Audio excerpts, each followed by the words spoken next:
SIR ने किसका काम बना दिया? एसआईआर ने किसका काम बिगाड़ दिया?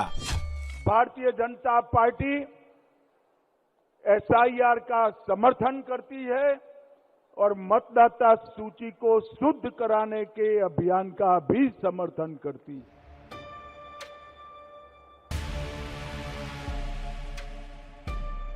यूपी में 2,89,00,000 वोट कटे।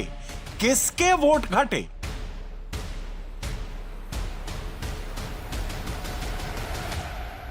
अखिलेश यादव बाबू सपना देख रहे हैं दिन में, कदो चिंता न करें। 27 में सपा की गुंडई अराजकता को प्रदेश कभी स्वीकार नहीं करेगा। आपको फिर खारिज होना है। भारतीय जनता पार्टी 27 में प्रचंड बहुमत की सरकार बनाने जा रही है। बंगाल में 1,67,00,000 को नोटिस। किसकी सांस अटकी? সব থেকে কম ভোটার বাংলায় বাদ গেছে। এটা আমার ডেটা নয়, এটা মমতা বন্দ্যোপাধ্যায়ের সরকারের ডেটা নয়, এই ডেটা ইলেকশন কমিশনের ডেটা। 25 ने तय कर लिया है 26 में जो भी इलेक्शन होंगे एसआईआर वाले नए वोटर लिस्ट से ही होंगे। 26 के बाद 27 में भी जो चुनाव होंगे उसमें भी पुराना अब नहीं चलेगा, नया है तो ओके है। एसआईआर टेस्ट, कौन पास कौन फेल। लोकतंत्र में नाम कटना और वोट घटना कोई मामूली चीज नहीं होती। इलेक्टोरल रोल से घुसपैठिए का छटना और अवैध वोटर का हटना, 25 में इसका रिजल्ट देख चुका है पटना।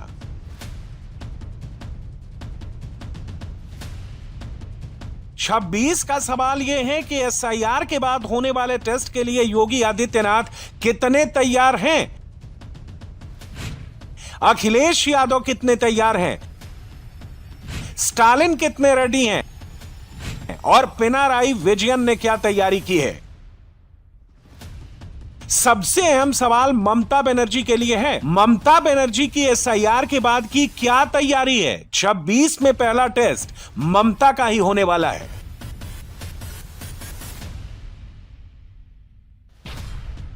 एसआईआर दीदी का सिरदर्द बढ़ाने वाला है या घटाने वाला है?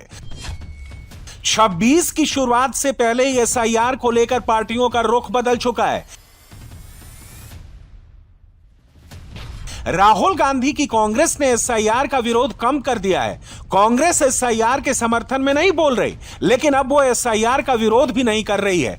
ममता बनर्जी ने एसआईआर को हकीकत मान लिया है। पश्चिम बंगाल में ममता ने एसआईआर में अपने वोटर बचाने के लिए पार्टी का पूरा काडर लगा दिया। यूपी में अखिलेश यादव एसआईआर का जरा भी विरोध नहीं कर रहे। अखिलेश तो एसआईआर को पीडीए प्रहरियों की सफलता बता रहे हैं। उनसे कहो कि तुम्हारे ही कटे हैं, तुम ही लोग डबल वोट बनवाए थे, तुम ही लोग ट्रिपल वोट बनवाए थे, तुम ही लोग नाबालिग का वोट बनवाए थे, और मृतकों के वोट। बहुत अच्छा काम एसआईआर में निर्वाचन आयोग ने किया है। बिहार चुनाव तक यही लोग एसआईआर का झंडा उठाए हुए थे। साजिश है लोकतंत्र में, डेमोक्रेसी में साजिश है। और ये एसआईआर नहीं है, एसआईआर के बहाने एनआरसी है।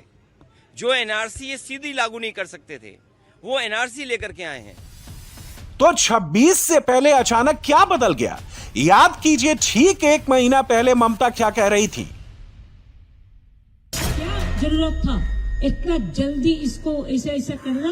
अगर हर घुसपैठिया है तो बीजेपी क्या साधु है, संत है? सबको अधिकार छीन लेता है और बीजेपी को बोलता है जेल में डाल देगा। बीएलओ को बोलता है जेल में डाल देंगे, आपको नौकरी खा लेंगे। आपका नौकरी कितना दिन रहेगा, पहले आप बचाओ। यूपी में एसआईआर से बीजेपी टेंशन में है या टनाटन है? बांग्लादेशी को यहां से निकालेंगे और रोहिंग्या को यहां से बाहर का रास्ता दिखाएंगे तो उनके समर्थन में मत आना, क्योंकि उनमें से बहुत सारे लोगों के वोट आपने बनवाए हैं। उनके बहुत सारे लोगों के लिए आधार भी बनवाने का पाप किया है आप लोगों ने। इसलिए इन चीजों को ध्यान में रखना और एक एक चीज की स्क्रीनिंग होगी, बहुत प्रभावी कार्रवाई करेंगे। एक असम को छोड़कर 26 और 27 में जहां भी इलेक्शन होने वाले हैं वहां एसआईआर का पहला स्टेप पूरा हो चुका है। ड्राफ्ट रोल सामने आ चुका है। असम में वोटर वेरिफिकेशन अलग नाम से चल रहा है, उसकी बात फिर कभी करेंगे। आज बात एसआईआर की, जिसने 12 राज्यों में 6.5 करोड़ वोटर उड़ा दिए। बिहार के बाद चुनाव आयोग ने 9 राज्यों में और 3 केंद्र शासित प्रदेशों में एसआईआर शुरू किया तो ड्राफ्ट रोल में पश्चिम बंगाल में 58 लाख नाम कटे, मध्य प्रदेश में 43 लाख वोटर घटे, राजस्थान में 42 लाख वोटर कम हो गए, तमिलनाडु में 97 लाख वोटर घट गए, गुजरात में 73 लाख वोटर कम हो गए, केरल में 24 लाख नाम कटे, सबसे ज्यादा यूपी में 2,89,00,000 वोटर घट गए। ममता को अब एसआईआर से शिकायत क्यों नहीं है? अखिलेश एसआईआर को लेकर निश्चिंत क्यों है? और राहुल गांधी की कांग्रेस को एसआईआर के बारे में क्या नया इनपुट मिला है? इसे स्टेप बाय स्टेप डेटा को परसेंटेज टर्म में देखेंगे तो ज्यादा समझ में आएगा। पश्चिम बंगाल में 7,66,00,000 वोटर थे, जिनमें 58,20,000 नाम कट गए। इस तरह बंगाल में 7.6% वोटर घटे। मध्य प्रदेश में 5,74,00,000 वोटर थे, 43 लाख नाम कटने के बाद 5,31,00,000 वोटर रह गए। इस तरह एमपी में 7.50% वोटर कम हुए। राजस्थान में पहले 5,48,00,000 वोटर थे, 42 लाख नाम हटने के बाद अब राजस्थान में 5,06,00,000 नाम बचे हैं। राजस्थान में 7.7% वोटर कम हुए। केरल में 3,02,00,000 वोटर थे, 24 लाख नाम कटने के बाद केरल में 2,78,00,000 वोटर रह गए। यहां 7.9% वोटर घटे। तमिलनाडु में 6,41,00,000 वोटर थे, 97 लाख नाम कटने के बाद अब 5,43,00,000 वोटर रह गए। तमिलनाडु में 15.1% वोटर घटे। गुजरात में 5,08,00,000 वोटर थे, 73 लाख नाम कटने के बाद अब 4,34,00,000 वोटर रह गए। यहां 14.4% वोटर घटे। यूपी में एसआईआर से पहले 15,44,00,000 वोटर थे, 2,89,00,000 नाम कटने के बाद यहां केवल 12,55,00,000 वोटर रह गए। यूपी में 18.71% वोटर घटे।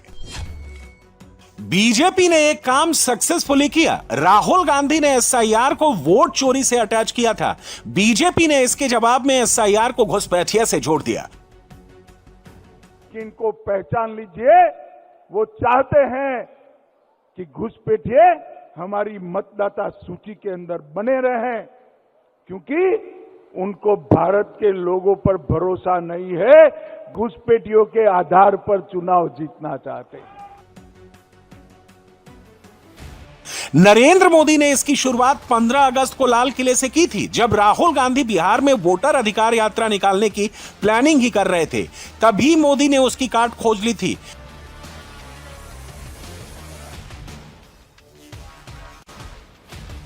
षड्यंत्र के तहत, सोची समझी साजिश के तहत देश की डेमोग्राफी को बदला जा रहा है। एक नए संकट के बीज बोए जा रहे हैं और ये घुसपैठिए मेरे देश के नौजवानों की रोजी रोटी छीन रहे हैं। एक घुसपैठिए मेरे देश की बहन बेटियों को निशाना बना रहे हैं। ये बर्दाश्त नहीं होगा। ये घुसपैठिए भोले भाले आदिवासियों को भ्रमित करके उनकी जमीनों पर कब्जा कर रहे हैं। ये देश सहन नहीं करेगा। बिहार चुनाव में राहुल गांधी की कांग्रेस ने जितनी बार वोट चोरी बोला, बीजेपी ने उससे 2 गुना 3 गुना बार घुसपैठिया बोला।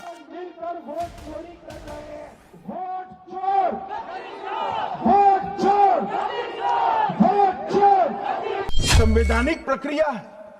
इस संवैधानिक प्रक्रिया पर सवाल खड़े कर कर, अनर्गल आरोप कर कर आप पूरे चुनाव आयोग की एक प्रकार से पूरे दुनिया में इसकी छवि को धूमिल करने का काम कर रहे हैं। एसआईआर को घुसपैठिया से जोड़ने का पॉलिटिकल डिविडेंड बीजेपी को बिहार चुनाव में खूब मिला। अब बंगाल और यूपी की बारी है। को मुफ्त राशन मिलना चाहिए, घुसपैठियों को नौकरी यहां पर मिलनी चाहिए, घुसपैठियों को घर मिलना चाहिए, घुसपैठियों को 5 लाख तक का इलाज मिलना चाहिए। 26 स्पेशल, सर बाम या सर दर्द। ऐसा नहीं है कि एसआईआर का सिर दर्द कम हो गया है, अभी टेंशन का काम बचा हुआ है। एसआईआर का फाइनल राउंड तय करेगा कि 26 में सियासत का ऊंट किस करवट बैठेगा। अकेले पश्चिम बंगाल में 1,67,00,000 लोगों के सामने अपनी पहचान और अपनी नागरिकता साबित करने का संकट है। पश्चिम बंगाल में 31 लाख वोटर्स की मैपिंग नहीं हो पाई, यानी 31 लाख लोग 2003 के वोटर लिस्ट में अपना या अपने परिवार का नाम नहीं दिखा पाए। इनके अलावा करीब 1,36,00,000 वोटर्स के फॉर्म में कई गड़बड़ियां मिली हैं। बंगाल में एसआईआर के फर्स्ट फेज में कैसी कैसी गड़बड़ियां मिली हैं, इसकी कुछ बानगी देख लीजिए।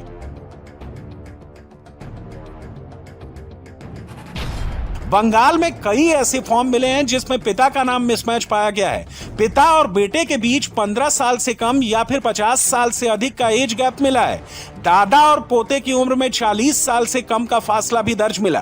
पिता के नाम में मिसमैच होने के सबसे ज्यादा मामले बंगाल के मुस्लिम बहुल बॉर्डर डिस्ट्रिक्ट से सामने आए हैं। मालदा में 15.9%, उत्तरी दिनाजपुर में 15%, मुर्शिदाबाद में 12.50% फादर नेम मिसमैच पाए गए हैं। दार्जिलिंग जिले में 13.8% और कालिम्पोंग जिले में 19.9% नाम मिसमैच मिले। कुल मिलाकर बंगाल में 1,67,00,000 लोगों को चुनाव आयोग का नोटिस मिलने वाला है। इतने लोगों को खुद को वोटर साबित करने के लिए कागज दिखाना होगा और चुनाव आयोग को यह बताना होगा कि 2003 से पहले वो कहां थे। जो लोग खुद को नागरिक साबित नहीं कर पाए, उनका नाम 14 फरवरी को फाइनल इलेक्टोरल रोल में पब्लिश नहीं होगा। जो नाम फाइनल इलेक्टोरल रोल में नहीं होंगे, वो 26 में बंगाल चुनाव में वोट नहीं दे पाएंगे। एक जगह तो ये भी मैंने देखा, एक सज्जन का नाम था, उसकी उम्र 20 साल, उसके पिता की उम्र 30 साल और उसके ग्रैंडफादर की उम्र 40 साल। तो मैंने कहा ये कौन नए नमूने आ गए। देखो, आप जब देखेंगे तब आप मुझे बताइए 10 साल की उम्र में किसी का बच्चा होगा क्या? लेकिन यह भी फॉर्म भरा गया है। पश्चिम बंगाल में बीजेपी इस बार सरकार बदलने के लिए बहुत होपफुल है। ईयर एंड पर अमित शाह कोलकाता जा रहे हैं। न्यू ईयर पार्टी से पहले बीजेपी के चाणक्य बंगाल जीतने की स्ट्रेटजी फाइनल करेंगे। एसआईआर में बीजेपी के लिए होप। बीजेपी ने पश्चिम बंगाल की 294 सीटों को ए, बी और सी 3 कैटेगरी में बांटा है। ए कैटेगरी में 162 सीटें हैं। बीजेपी को लगता है कि 162 सीटें जीतना उसके लिए आसान है।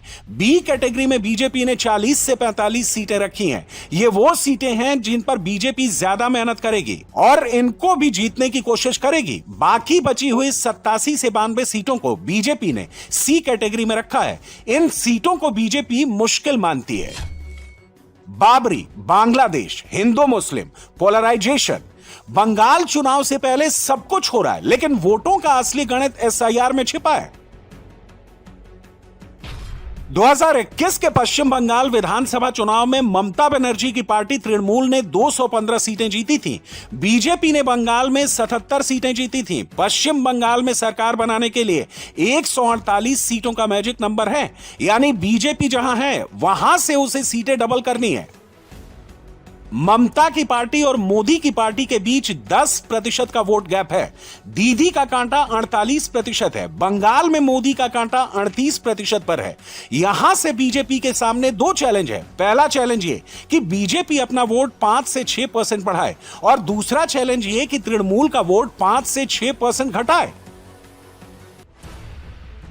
बंगाल की बाजी पलटने का सारा काम बीजेपी को एक चुनाव में ही करना है। टास्क बहुत बड़ा है, मगर बीजेपी को लगता है कि उसके पास एसआईआर की मास्टर की है। क्या इस मास्टर की से बंगाल का भी ताला खुलेगा और यही मास्टर की यूपी का ताला भी खोलेगी? चलिए एसआईआर की इस मास्टर की का नंबर डिकोड करते हैं।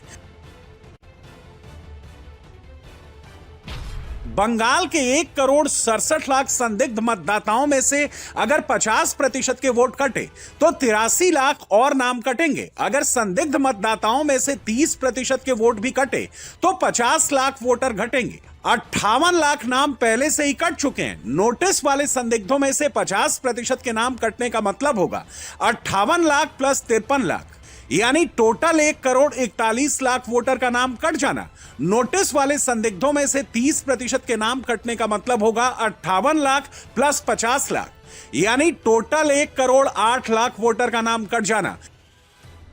अगर 30% वोट कट को ही प्रैक्टिकल नंबर माने तो पश्चिम बंगाल की 294 विधानसभा सीटों में हर सीट पर औसत 36,700 वोट कटेंगे। इतने वोट बंगाल का रिजल्ट बदल सकते हैं।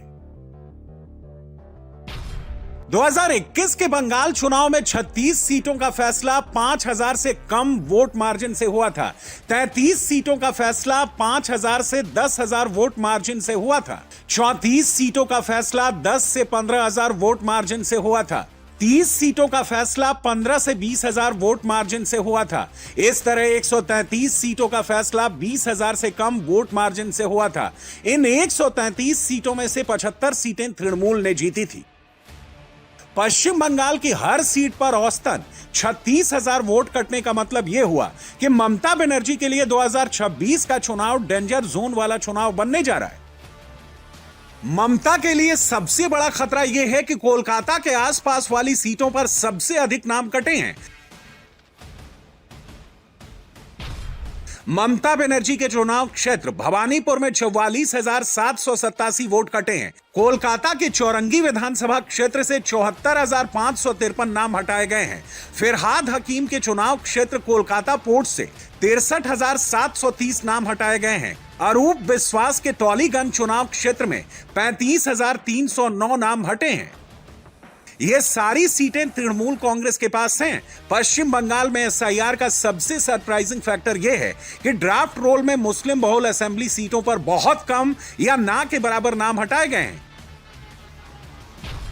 मुर्शिदाबाद के डोमकल में 3.4%, मुर्शिदाबाद के रेजीनगर में 5.04%, मुर्शिदाबाद के शमशेरगंज में 6.86%, मालदा के मुस्लिम बहुल मानिक चौक में 6.08% वोट ही कटे हैं। एसआईआर शुरू होने से पहले ही ममता सरकार ने सरकारी आईडी कार्ड बनाने के लिए स्थानीय निकायों और ब्लॉक ऑफिस में काउंटर खुलवा दिए थे। मुस्लिम बहुल इलाकों में इसका सबसे ज्यादा फायदा उठाया गया। एसआईआर के बाद यूपी का सियासी रण। यूपी में वोट कटने का नंबर पश्चिम बंगाल से बहुत बड़ा है। एसआईआर से पहले यूपी में 15,44,00,000 वोटर थे। एसआईआर के बाद 2,89,00,000 वोटर कम हो गए। इनमें से 1,26,00,000 वोटर्स ऐसे हैं जो यूपी से बाहर परमानेंट शिफ्ट हो चुके हैं। 45,95,000 वोटर्स की मौत हो चुकी है। 23,32,000 डुप्लीकेट वोटर मिले हैं, यानी इनका नाम 2 या 2 से ज्यादा जगहों पर वोटर लिस्ट में था। 84,20,000 वोटर लापता मिले, उनको ट्रेस नहीं किया जा सका। 9,37,000 वोटर ने फॉर्म जमा नहीं किया। यूपी में एसआईआर की डेट 2 बार बढ़ाई गई। पहले गणना पत्र जमा करने की अंतिम तिथि 4 दिसंबर थी, इसे 7 दिन बढ़ाकर 11 दिसंबर किया गया। फिर 15 दिन बढ़ाकर इसे 26 दिसंबर किया गया। तीसरी बार चुनाव आयोग ने डेट नहीं बढ़ाई।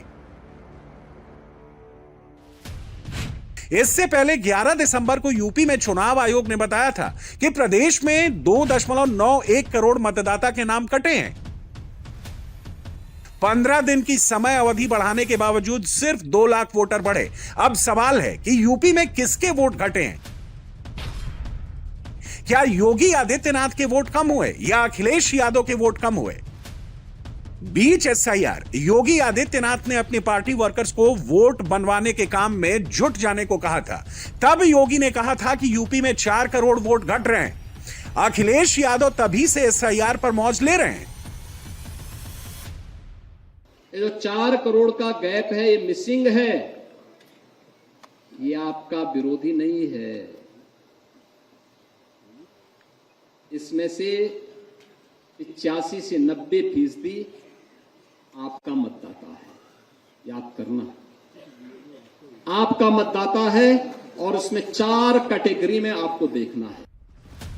पूरे यूपी में कहीं कम कहीं ज्यादा वोट कटे हैं। शहरी सीटों पर ज्यादा वोट कटे हैं, देहाती सीटों पर कम वोटर घटे हैं।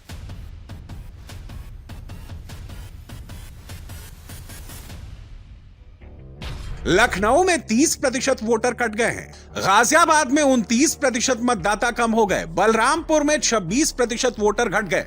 मेरठ में 25% और कानपुर में 25% वोटर घटे। यूपी की 403 विधानसभा सीटों पर औसत रूप से 71,000 वोटर घटे हैं। बिहार में वोटर्स की शिफ्टिंग प्रॉब्लम थी। बिहार के प्रवासी वोटर राज्य से बाहर रह रहे थे, इसलिए उनके वोट कटे। यूपी में बिहार का मसला उतना इफेक्टिव नहीं है। लखनऊ, गाजियाबाद और नोएडा में अगर प्रवासियों के नाम कटे हैं तो बीजेपी के लिए चिंता वाली बात होनी चाहिए, लेकिन बीजेपी चिंतित नहीं है। कम से कम वो चिंता में दिख नहीं रही है। अब यहां से आगे 2 थ्योरी है। पहली थ्योरी बीजेपी की है। बीजेपी के नेता कहते हैं कि एसआईआर से वोटर लिस्ट का शुद्धिकरण हो गया, घुसपैठिए यूपी छोड़कर भाग गए और अब वोटर लिस्ट में जो नाम हैं वो असली वोटर हैं। दूसरी थ्योरी सपा के अखिलेश यादव की है। अखिलेश कहते हैं कि बीजेपी अपने फर्जी वोटर नहीं बचा पाई, पीडीए प्रहरियों ने समाजवादी वोटर बचा लिए और बीजेपी के डुप्लीकेट प्रवासी वोटर के नाम वोटर लिस्ट से हट गए। 2022 के यूपी चुनाव में 54 सीटों पर हार जीत का अंतर 5,000 वोटों से कम था। यूपी की 70 सीटों पर जीत और हार का मार्जिन 5 से 10,000 के बीच था। 46 सीटों पर 10 से 15,000 का मार्जिन था। 34 सीटों पर 15 से 20,000 का मार्जिन था। कुल मिलाकर 377 सीटों पर जीत हार का मार्जिन 71,000 से कम था। सिर्फ 26 सीटों पर जीत हार का मार्जिन 71,000 से अधिक था। डेटा से साफ है कि यूपी की हर सीट पर औसत 71,000 वोट कटने का असर पूरे प्रदेश पर पड़ेगा। मेरा बूथ सबसे, क्योंकि लड़ाई बूथ पे होती है इसलिए वो मजबूत होना चाहिए। होना चाहिए कि नहीं होना चाहिए? अब मैं आप सबसे कहूंगा, अब ड्राफ्ट सूची आ रही है आपके पास, आने लग गई, उसकी नकल मिलने लग गई, उसका एक बार अवलोकन कर लीजिए। और ये बूथ पर वो कोई भी पदाधिकारी, राष्ट्रीय पदाधिकारी हो, प्रदेश का हो, क्षेत्र का हो, जिले का हो, मंडल का हो, शक्ति केंद्र का हो, ये सभी लोग अपने बूथ की मतदाता सूची को एक साथ मिलकर के अवलोकन करें। कुल मिलाकर स्थिति यह है कि एसआईआर ने यूपी चुनाव का नंबर गेम चेंज कर दिया है। एसआईआर के बाद हर सीट पर पार्टियों को जातीय गुणागणित का हिसाब भी लगाना है। यह काम 26 में पूरा कर लेना है ताकि 27 में नेता शांति से चुनाव लड़ सकें।